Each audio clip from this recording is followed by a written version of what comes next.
Hey, this is John Kevill from Warbringer, and you are burning it up right now on Hellbound.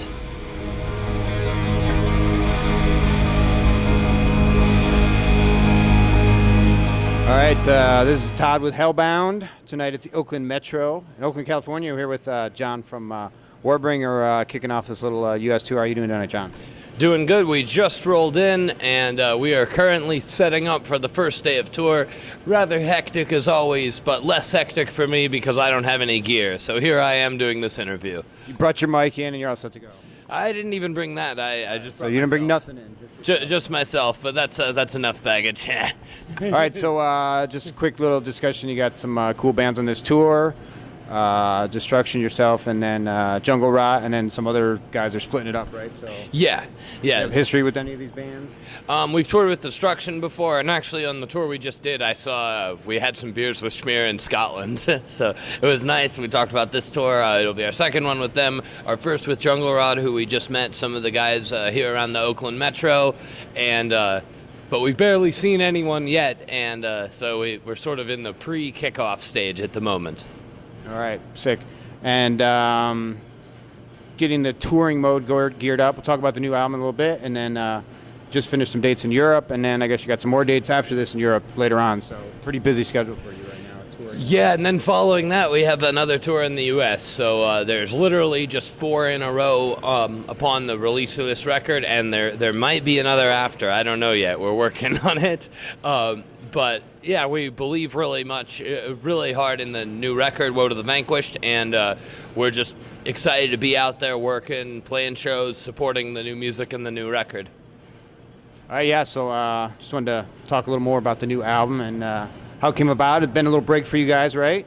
It was a full reconstruction of the band. Yeah, I had to rebuild the band not once but twice to get it to the form it's actually presently at, which appears to me to be pretty damn stable, and I think we're actually going to pull the next record with the same lineup. Everyone really is happy with the way things are going. The band's doing well, getting more and more attention. I think we kind of disappeared from people's radar for a while because we were gone for 4 years, and but the outpouring of enthusiasm and support for the new record has been really great, and so we're excited to just keep touring on it and keep playing these songs live.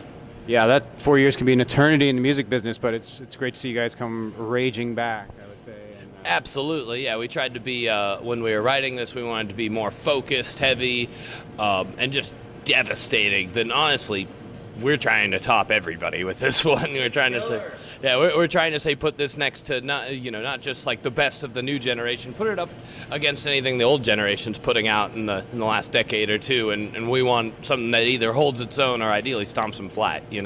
We want to try to make a record that expresses everything we've accomplished as a band and shows, and basically shows that metal today can be every bit as good as it ever was. For the writing of the new album, obviously you're involved, and then is there other guys in the band, collaborative, or you bring stuff, or everybody brings their own stuff? Or? It was for writing. It was mainly a collaboration of myself, Carlos, and Adam. Though Jesse and Chase, the newer members, made some contributions as well.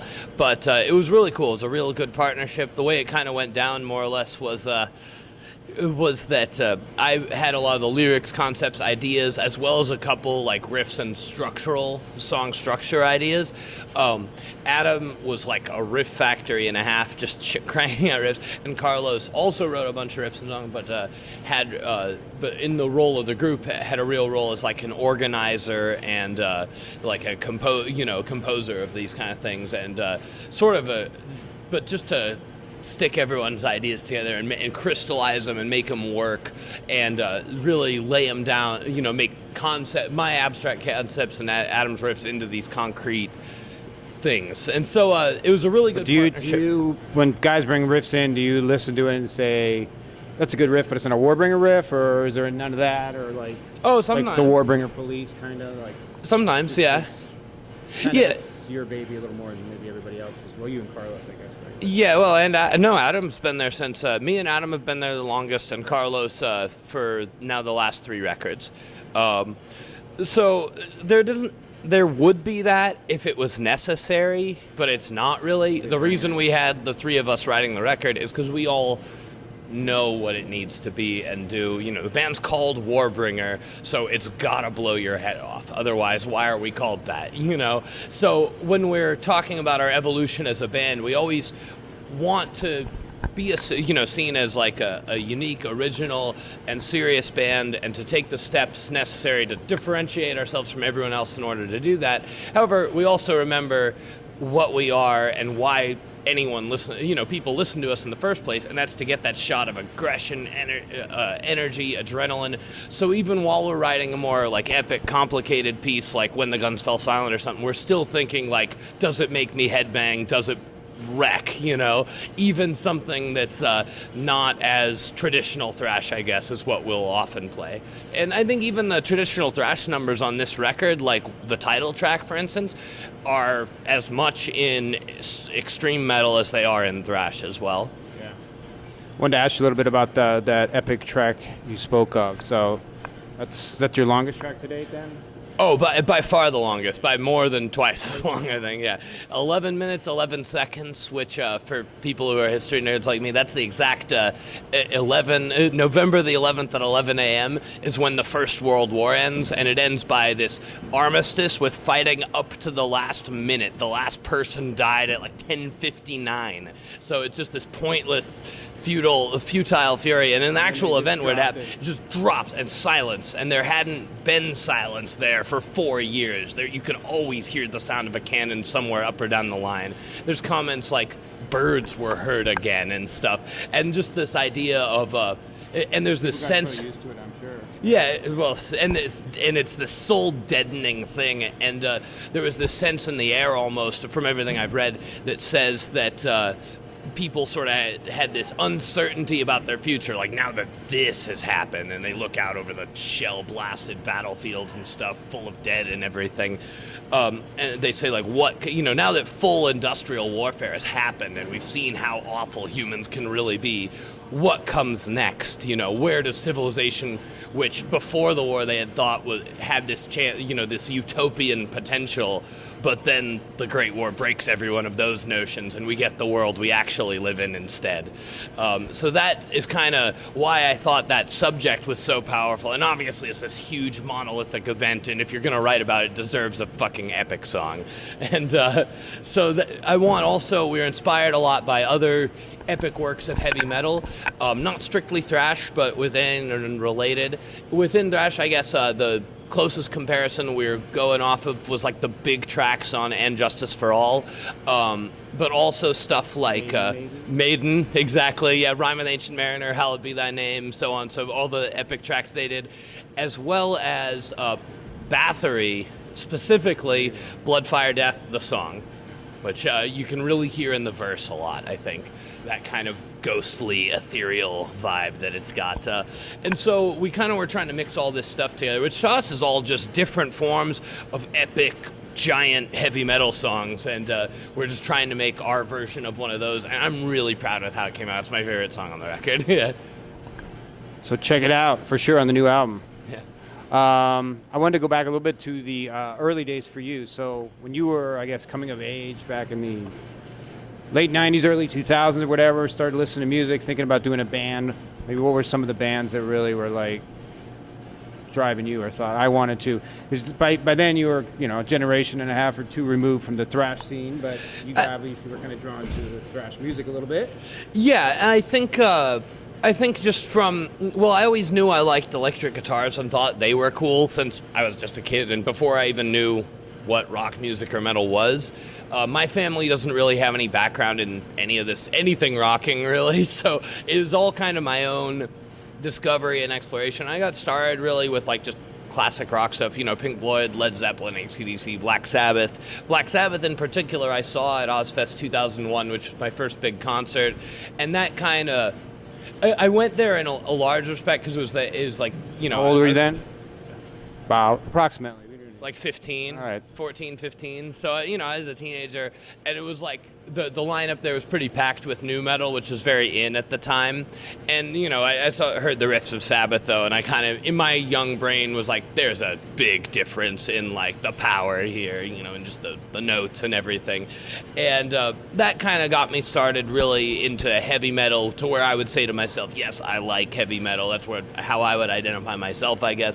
And from there, I went into, like, Maiden, then Priest, and I had heard Metallica already to some extent, but they're, you know, all their records entered my collection, and Megadeth, and then Slayer, and then into like early death metal stuff, and some black metal, and like Bathory's always been a real favorite, and stuff like that. And it just went from there, and now I just kind of listen to any music I think is well written and well done, which includes a whole hell of a lot of heavy metal, because it's a really, for people outside the genre, it's really underrated and underknown to them. And I think if more people knew like the great works of the heavy metal genre, they'd be like, damn, these are really good songs, you know? Yeah. A lot of it. All right, so there's so many to pick from. If you had to choose, let's say, 3 albums, stuck on a desert island, you get 3 albums you can listen to for eternity.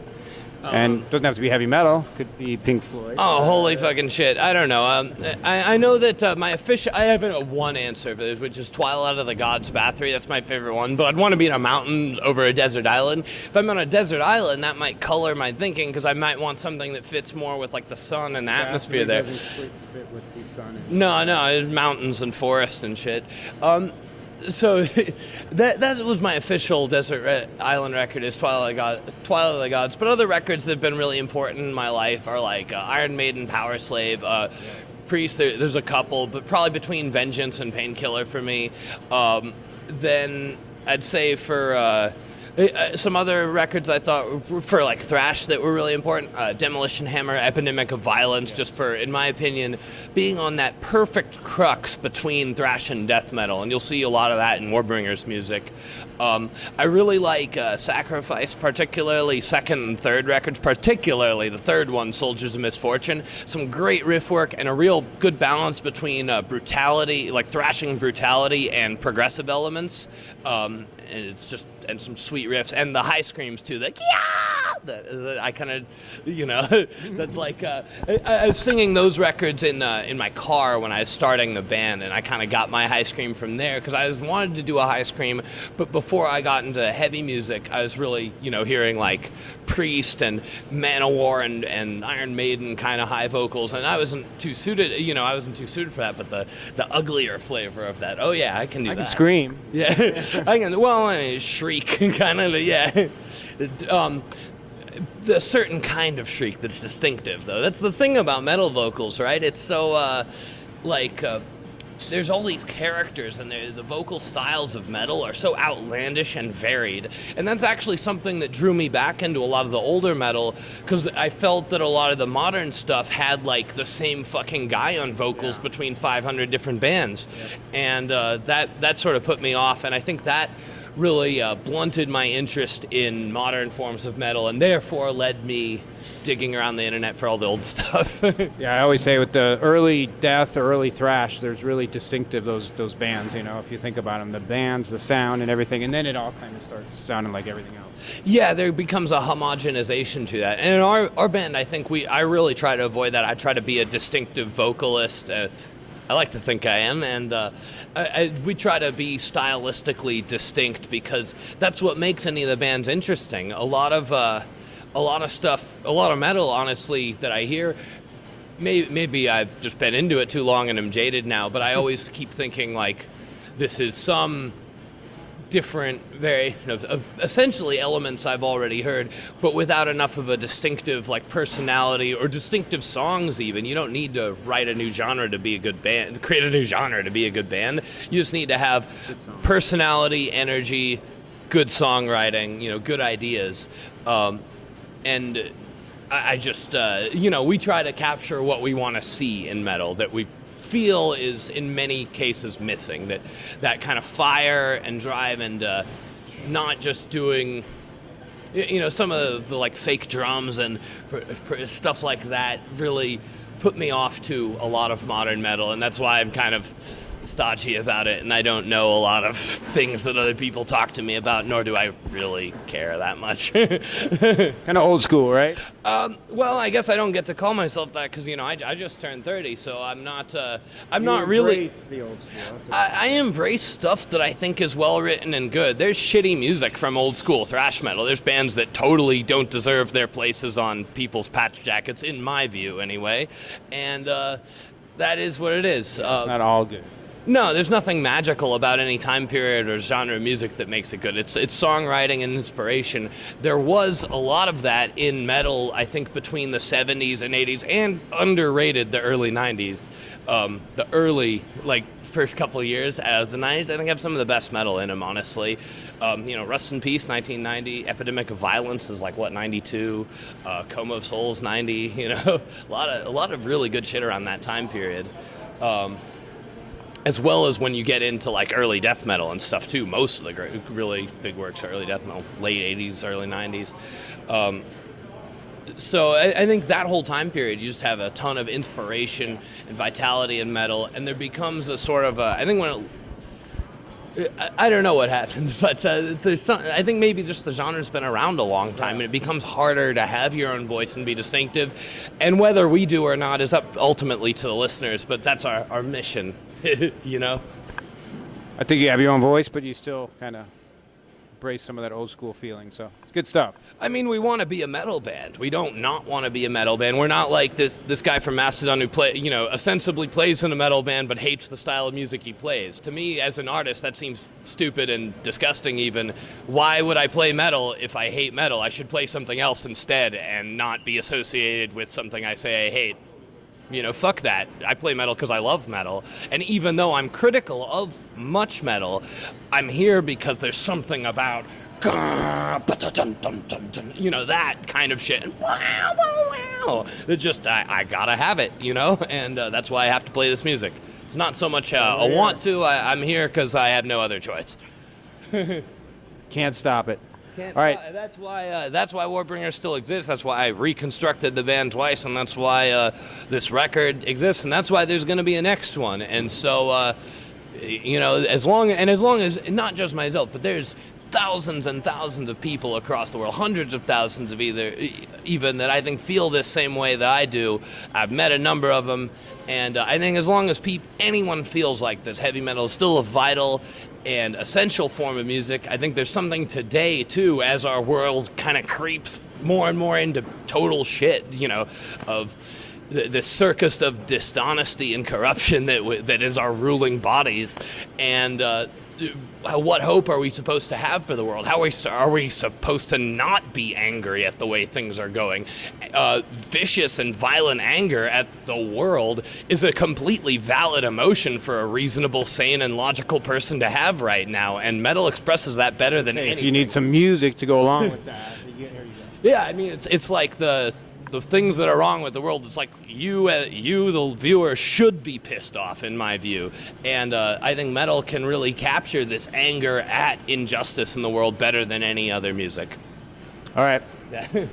There you go. Yeah. You heard from John. That's all I have for you today. Anything you want to add for people out there at Hellbound? Might be listening and watching.